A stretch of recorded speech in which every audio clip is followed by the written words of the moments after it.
पिता और पुत्र और पवित्र आत्मा के नाम पर आमीन। सबों को यीशु प्रभु यीशु क्रिस्त में प्यारे भाइयों और बहनों, आप सभी का हार्दिक स्वागत है संध्या प्रार्थना में। ये संध्या प्रार्थना आप सभी के लिए आशीर्वाद का कारण बने। इस संध्या प्रार्थना से जुड़ा हुआ हर एक परिवार, हर एक व्यक्ति प्रभु की छत्र छाया में सुरक्षित रहे, दिन प्रतिदिन प्रभु में बढ़ता जाए, अपने जीवन में, अपने कार्यों में, सब में उन्नति तरक्की करे, उनके जीवन में बढ़ोतरी हो, ऐसी मैं प्रार्थना करता हूँ। Hallelujah, hallelujah. आज जो लोग पहली बार इस प्रार्थना को सुन रहे हैं, आप अपनी बाइबल को खोलें, अपनी बाइबल अपने साथ रखें, एक नोटबुक, पेन पेपर जो है आप साथ में रखिए। हमारा एक ही उद्देश्य है, हम सब एक समय यानी 7 बजे सब लोग अपनी बाइबल को लेकर एक साथ वचन को पढ़ें और प्रार्थना करें। Hallelujah, hallelujah. आप जल्दी से इस प्रार्थना को जहाँ कहीं पे भी शेयर कर सकते हैं, आप शेयर कीजिए। क्या आपने शांति का राजा चैनल को, शांति का राजा युवा संगम को, ब्रदर टोफिन, इन तीनों यूट्यूब चैनल को आपने लाइक, शेयर, सब्सक्राइब किया है, नोटिफिकेशन बेल आइकन को प्रेस किया है? अगर नहीं तो आप जाइए, सब्सक्राइब करें और नोटिफिकेशन बेल आइकन को प्रेस करें, ताकि कोई भी प्रार्थना, कोई भी वचन आपसे दूर ना रहे। Hallelujah, hallelujah. आज प्रभु का पवित्र वचन स्तोत्र ग्रंथ अध्याय 119 वाक्यांश 11 पर हम मनन चिंतन करेंगे। वहां पर वचन हमसे बात करता है कि मैंने तेरी शिक्षा अपने हृदय में सुरक्षित रखी, जिससे मैं तेरे विरुद्ध पाप न करूं। वचन आज आपसे मुझसे कुछ कहना चाह रहा है। जो लोग प्रार्थना करते हैं वो इस बात को समझ चुके होंगे। जो व्यक्ति प्रार्थना करता है, वचन पढ़ता है, वो किस चीज से दूर रहता है? पाप से। क्योंकि हम इन दिनों बेनिफिट ऑफ प्रेयर यानी प्रार्थना के फायदे पर मनन चिंतन कर रहे हैं। उस कड़ी में आगे बढ़ते हुए आज हमारे मनन चिंतन का जो वचन हमने लिया है, स्तोत्र ग्रंथ अध्याय 119 वाक्यांश 11, मैंने तेरी शिक्षा अपने हृदय में सुरक्षित रखी, जिससे मैं तेरे विरुद्ध पाप ना करूं। प्रभु की शिक्षा क्या है? प्रभु ने जो बाइबल दी है, वचन दिया है, उस वचन पर जब हम ध्यान देते हैं, प्रार्थना करते हैं, वचन को पढ़ते हैं, उन आज्ञाओं का पालन करते हैं, तो हम पाप से, बुराई से दूर रहते हैं, शैतान के प्रलोभनों से दूर रहते हैं, शैतान के षड्यंत्रों से दूर रहते हैं, और हमारे जीवन में ईश्वर की आशीष बनी रहती है। आज बहुत सारे लोग जो पापों में गिर रहे हैं, पापों में पड़ रहे हैं, उसका कारण पता है क्या है? क्योंकि वो प्रार्थना से, वचन से दूर है, प्रभु की शिक्षा से दूर है, चर्च से, कलीसिया से, संगति से दूर है। इसलिए वो छोटे छोटे कारण की वजह से वो पापों में गिर जाते हैं। एक प्रार्थना करने वाला व्यक्ति अगर एक संडे चर्च नहीं जाए तो उसकी आत्मा व्याकुल हो जाती है। मैं अपना उदाहरण लेता हूं। अगर मैंने एक दिन भी प्रार्थना मिस कर दी ना, मैं अंदर से व्याकुल हो जाता हूं, कमजोर हो जाता हूं, टूट जाता हूं, कमजोर हो जाता हूं। इसलिए मेरा एक नियम है, चाहे कुछ भी हो जाए, मिस्सा बलिदान से, प्रार्थना से मैं दूर नहीं रह सकता। और जितना ज्यादा मैं अधिक प्रार्थना में भाग लेता हूं, उतनी आशीष, उतनी दया, उतना अनुग्रह मेरे जीवन में प्रभु का बना रहता है। और जब मैं प्रार्थना में बना रहता हूं ना, तो पता है मेरे आसपास, मेरे साथ में रहने वाले सब लोग स्वस्थ, सुरक्षित, आनंदित रहते हैं। क्यों? क्योंकि प्रार्थना मुझे पॉजिटिव एनर्जी देती है, यानी मुझे शक्ति, सामर्थ्य देती है, हौसला देती है, ताकि मैं अपने परिवार को, अपने मित्रगणों को, अपने से जुड़े हुए सभी लोगों का ध्यान रख सकूं। मैं जानता हूं मेरी प्रार्थना में कितनी शक्ति सामर्थ्य है, क्योंकि मैं अपने शब्द नहीं बोल रहा, बल्कि प्रभु का आत्मा मुझ पर कार्य कर रहा है, वो मेरे मुख के द्वारा बोल रहा है। बहुत सारे लोग कहते हैं कि वचन बहुत अच्छे से सुनाते हो। मैं कभी कभी सोचता हूं मेरे को तो आता भी नहीं था, लेकिन जैसे जैसे मैं प्रभु में बढ़ता गया, प्रभु मुझे सिखाता गया। उसी तरीके से मेरे प्यारे भाइयों और बहनों, आपका एक कदम, आपकी एक पहल आपके जीवन में आशीष का कारण बनेगी और आपके द्वारा ढेर सारे परिवारों को प्रभु आशीष देगा। मैं बीते दिन सोच रहा था, मैं अपनी पत्नी से विचार विमर्श कर रहा था कि पहले मैं सोचता रहता क्या करूंगा। जब मैंने पहला वीडियो 23 नवंबर को नित्य प्रार्थना का शुरू किया, उस वक्त मुझे नहीं मालूम था कौन सा टॉपिक लेना है, किस विषय पर बात करूं, क्या है क्या नहीं है, बस उस सोच में ही उलझा हुआ रहता। लेकिन आज मेरे अंदर सोच आती ही नहीं है। मैं कुछ देर बस मौन रहता हूं, प्रभु के सामने प्रभु की स्तुति महिमा करता हूं, प्रभु को धन्यवाद देता हूं। तुरंत उस वक्त प्रभु एक वचन देता है, वो वचन लेता हूं और वो वचन अपने लिए भी लागू करता हूं, साथ में आप लोगों के लिए भी भेजता हूं। मैंने खुद ने अपने जीवन में प्रभु की शिक्षा का पालन करने से देखा है मेरे जीवन में कितनी सारी ग्रेस, वरदान, गिफ्ट्स, मिरेकल्स मैंने पर्सनली अपने आंखों से अपने जीवन में, अपने परिवार में देखा है। और आज वही वचन मैं आप लोगों के साथ में शेयर कर रहा हूं प्रभु का। स्तोत्र ग्रंथ अध्याय 119 वाक्यांश 11, मैंने तेरी शिक्षा अपने हृदय में सुरक्षित रखी, जिससे मैं तेरे विरुद्ध पाप ना करूं। हम प्रार्थना करते रहेंगे, संगति में बढ़ते रहेंगे, चर्च जाएंगे, घर में पारिवारिक प्रार्थना, व्यक्तिगत प्रार्थना आप करेंगे ना, तो आप कभी भी भटकेंगे नहीं, आप कभी भी डगमगाएंगे नहीं। शैतान आपके जीवन में कार्य नहीं कर पाएगा। क्यों? क्योंकि प्रभु की शिक्षा यानी प्रभु का वचन आपके अंदर है।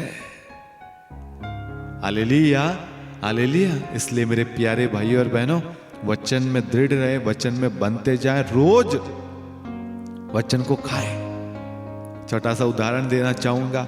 अधिक खाने से स्वास्थ्य को प्रॉब्लम हो सकती है, डाइजेशन खराब हो सकता है, पेट में दर्द हो सकता है। लेकिन जितनी अधिक प्रार्थना आप करेंगे, जितना अधिक आप वचन ग्रहण करेंगे ना, उतना अधिक ग्रेस, उतना अधिक आशीर्वाद आपको प्राप्त होगा। इसलिए यात्रा करते वक्त, आते जाते, हर पल हर समय प्रभु को धन्यवाद देना। घर से निकलते वक्त हर समय प्रभु को धन्यवाद देना। हर कार्य में आप देखना आपके जीवन में कितना बड़ा बदलाव आएगा, क्योंकि वचन कहता है मैंने तेरी शिक्षा का पालन किया है, यानी मैं पालन कर रहा हूं, मैंने पालन किया है, इसलिए मैं आज आप लोगों के सामने हूं और आपने पालन किया, इसलिए हम सब एक साथ हैं। नहीं तो हम भी उन लोगों की तरह आज प्रार्थनाओं से दूर होते जो नशे में मग्न है। आज हमारी प्रार्थना की सख्त जरूरत है उन सब भाई बहनों, क्योंकि वो हमारा परिवार है, वो हमारे अपने हैं। कोई जानबूझकर पाप नहीं करता, लेकिन परिस्थिति, सिचुएशन जो है वो उन्हें पाप में गिरा देती है, क्योंकि उन्होंने वचन पढ़ा नहीं, प्रार्थना में भाग नहीं लिया। इसलिए शैतान उनके विचारों के साथ, मस्तिष्क के साथ में खेलता है, उनके भोले स्वभाव के साथ में खेलता है और उन्हें बुरी संगति में, बुरी चीजों में डाल देता है। ये समय है उन्हें भला बुरा नहीं कहना है, उन्हें गाली गलौज नहीं देना है, उनका तिरस्कार नहीं करना है, बल्कि उनको अपनाना है, उनको स्वीकार करना है, उन्हें प्यार करना है, उनके लिए प्रार्थना करनी है और उन्हें आशीर्वाद देना यीशु मसीह के नाम से। उन्हें प्रभु की राह पर लाना है तो आपको उनके लिए प्रार्थना करनी है, थोपना नहीं है, जबरदस्ती नहीं करनी है, बल्कि आप उनके लिए प्रार्थना कीजिए। याकूब 5:15, वह विश्वासपूर्ण प्रार्थना रोगी को बचाएगी, यदि उसने पाप किया तो उसे क्षमा मिलेगी। क्योंकि आप जो प्रार्थना कर रहे हैं ना, वो प्रार्थना प्रभु सुनेगा और प्रभु उन्हें स्वास्थ्य लाभ प्रदान करेगा, और जो भी उन्होंने गलतियां की है प्रभु उन्हें क्षमा देगा। आप बस प्रार्थना करते जाएं, आप एक शुरुआत कीजिए। आपकी प्रार्थना के द्वारा आज बहुत सारे लोगों को प्रभु आशीर्वाद देना चाहता है, छुटकारा, चंगाई, मुक्ति, पाप के बंधन से मुक्त करना चाहता है, सद्बुद्धि, ज्ञान प्रदान करना चाहता है, पवित्रता में लाना चाहता है। Hallelujah, hallelujah. इसलिए आप, मैं, हम सब मिलकर इस संध्या प्रार्थना के द्वारा सभी लोगों के लिए प्रार्थना करेंगे। जितने भी लोग कमेंट कर रहे हैं ना लाइव चैट में, आप उन सब के लिए प्रार्थना करें, उन सब निवेदनों के लिए प्रार्थना करें। शांति का राजा मिनिस्ट्री से जुड़े हुए एक एक परिवारों के लिए प्रार्थना करें, एक एक टीम मेंबर्स के लिए प्रार्थना करें, एक एक बीमारों के लिए, एक एक बच्चों के लिए, एक एक युवाओं के लिए, एक एक दंपतियों के लिए, एक एक परिवारों के लिए, एक एक माता पिताओं के लिए, एक एक बुजुर्गों के लिए, अगुवाओं के लिए, सब के लिए, कलीसिया के लिए प्रार्थना करें। जब हम प्रार्थना करेंगे ना तो हम प्रभु में चलेंगे, प्रभु हमारा हाथ थामे रखेगा, प्रभु का हाथ हमारे घर पर, हमारे जीवन में, हमारे कामकाज पे, सब पर बना रहेगा और हम सब स्वस्थ, सुरक्षित और जय में चलेंगे। यह है प्रार्थना के फायदे। Hallelujah, hallelujah. प्रार्थना करने से हम पाप से दूर रहेंगे, प्रार्थना करने से हम व्यभिचार से दूर रहेंगे, प्रार्थना करने से हम क्रोध से दूर रहेंगे, प्रार्थना करने से हम मास्टरबेशन, पोर्नोग्राफी, अश्लीलता से, सबसे दूर रहेंगे, प्रार्थना करने से हम प्रभु से लिपटे रहेंगे, प्रार्थना करने से हमारा घराना समृद्धि पाएगा। Hallelujah, hallelujah. आइए हम प्रार्थना करें। हे पिता परमेश्वर, हम आपकी स्तुति महिमा करते हैं। हे प्यारे प्रभु यीशु, आपको धन्यवाद देते हैं। हे पवित्र आत्मा, हम पर उतर, हम पर अधिकार ले। हमारे जीवन में जो भी कमियां हैं उन कमियों को भर दे। जैसे पेंतकोस के दिन पवित्र आत्मा उतरा, वो लोग डरे हुए थे, कमजोर थे, बहुत सारी चिंताओं से घिरे हुए थे, लेकिन जब पवित्र आत्मा उन पर उतरा, उनमें सामर्थ्य आ गया। आज वही पवित्र आत्मा का अभिषेक इन सब पर आए। जितने भी लोग प्रार्थना में भाग ले रहे हैं उन सबको छू पवित्र आत्मा, उन सब पर आग के रूप में उतरा, उनके जीवन के उन क्षेत्रों में उतरा, उनके रिश्तों में, उनके हर एक चीज पर पवित्र आत्मा का अभिषेक। जो लोग बीमार है उन सबको चंगा कर, जो लोग परेशान है, तंगी गरीबी में है, उन सबके कामकाज को ब्लेस कर, उन्हें सहारा दे, उन्हें हौसला दे, उन्हें उनके विश्वास को बढ़ा। पवित्र आत्मा, पवित्र आत्मा उतरा, पवित्र आत्मा कार्य कर, पवित्र आत्मा, पवित्र आत्मा विश्वास कीजिए मेरे प्यारे भाई और बहनों। इस वक्त पवित्र आत्मा हमारे बीच में है, वह हमें छू रहा है। झूले झूले मुझे पाकरो, झूले झूले मुझे। हाँ पवित्र आत्मा छू, हम सबको छू, हमारे कानों को, होठों को, मुख को, जीभ को, पंचेंद्रियों को, शरीर के एक एक भागों को छू, हमारे घर को छू, शुद्ध कर दे पवित्र आत्मा। हमारे कामकाज को छू, हमारे व्हीकल्स को छू, हमारे घर को, हमारे जमीन जायदाद को छू, हमारे बच्चों को छू, सबको छू पवित्र आत्मा, छू पवित्र आत्मा। और छू कर हम सबको नवीन कर दे, पवित्र कर दे, हम सबको आगे बढ़ा पवित्र आत्मा। जो भी प्रार्थना निवेदन हम लेकर आए पवित्र आत्मा, उन सब पर अधिकार ले पवित्र आत्मा। आज इनके जीवन में चिन्ह तथा चमत्कार हो जाए पवित्र आत्मा। कार्य कर पवित्र आत्मा, कार्य कर। जब वह सत्य का आत्मा आएगा तो वह तुम्हें पूर्ण सत्य तक ले जाएगा। आज वो समय है जब हम असत्य से सत्य की ओर, अंधकार से प्रकाश की ओर मुड़ रहे हैं। हम सब डर से भरोसे और विश्वास की ओर बढ़ रहे हैं, निराशा से आशा की ओर, चिंता से सुख की ओर बढ़ रहे हैं। दुख सुख में तब्दील हो रहा है पवित्र आत्मा। हमें छू, हम पर अधिकार ले पवित्र आत्मा। हमारे कामकाज को छू, हमारे रिश्तों को छू, हमारी रोजी रोटी को छू, हमारे स्वास्थ्य को छू, हर एक कमेंट को छू, हर एक लाइक को, हर चीज को छू जो प्रभु की महिमा के लिए है। ये मिनिस्ट्री को छू, इस मिनिस्ट्री के सभी टीम मेंबर्स को छू, इस स्टूडियो को, यहाँ रखे हुए एक एक इक्विपमेंट को छू, जितने भी लोग प्रार्थना में भाग ले रहे हैं उन सबको छू। पवित्र आत्मा छू, टच कर, टच कर, टच कर, छू पवित्र आत्मा। उनके आंखों को, उनके कानों को छू, उनके घावों को छू, उनके दर्द पीड़ा को छू, उनके आंसुओं को छू। छू पवित्र आत्मा, छू, टच, टच, टच, छू पवित्र आत्मा। वो अग्नि के समान आंधी आने दे, तूफान आने दे हमारे जीवन में। छू पवित्र आत्मा। वो आंधी, वो तूफान हमारे जीवन से सारी परेशानियों को उठा ले जा। छू, छू, टच, टच। कुछ देर हम मौन रहेंगे। पवित्र आत्मा का अभिषेक हमारे बीच में। पवित्र आत्मा हम सबको छू रहा है, टच कर रहा है, हमें सामर्थ्य, शक्ति, बल प्रदान कर रहा है।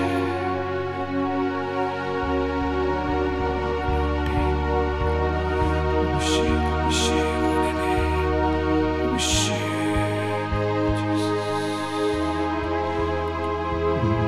ज्योति, प्रभु की ज्योति छा रही है मेरे प्यारे भाई और बहनों। प्रभु का आत्मा हम सबके जीवन में प्रकाश उंडेल रहा है। ओ जीसस, ओ मिरेकल्स, अनॉइंटिंग। Hallelujah, hallelujah.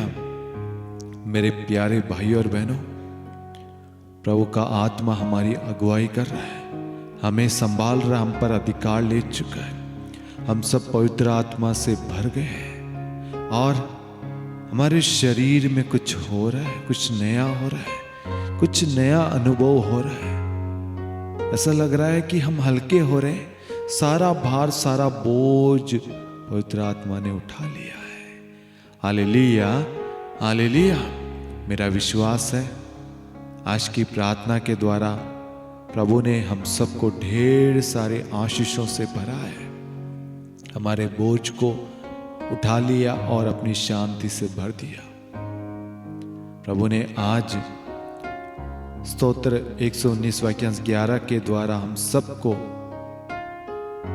सुरक्षित रखा है और हमें प्रार्थना में बढ़ने के लिए, प्रार्थना करने के लिए प्रेरणा दिया है ताकि हम पाप से बचे रहें। पाप से बचना है, पाप से दूर रहना है, पवित्र भरा जीवन जीना है, पवित्रता में बढ़ते जाना है, परिवार में शांति चाहते हैं, परिवार में एकता चाहते हैं, प्रार्थना में बढ़ते जाए। शैतान का सामना करना चाहते हैं, प्रार्थना में बढ़ते जाए। प्रभु का वचन आपको शैतान से सुरक्षा प्रदान करेगा। Hallelujah, hallelujah. आप इस प्रार्थना को अन्य लोगों के साथ अवश्य शेयर करें। प्रभु इस रात्रि के समय आप सबको ढेर सारी आशीषें दे, आपके अन्न जल को, आपके भोजन को, आपके बेडरूम को, आपके घर को, आपकी यात्रा को, सबको सुरक्षा प्रदान करें। पिता और पुत्र और पवित्र आत्मा के नाम पर आमीन। सबों को Yeshu, God bless you, good night. कल मिलेंगे।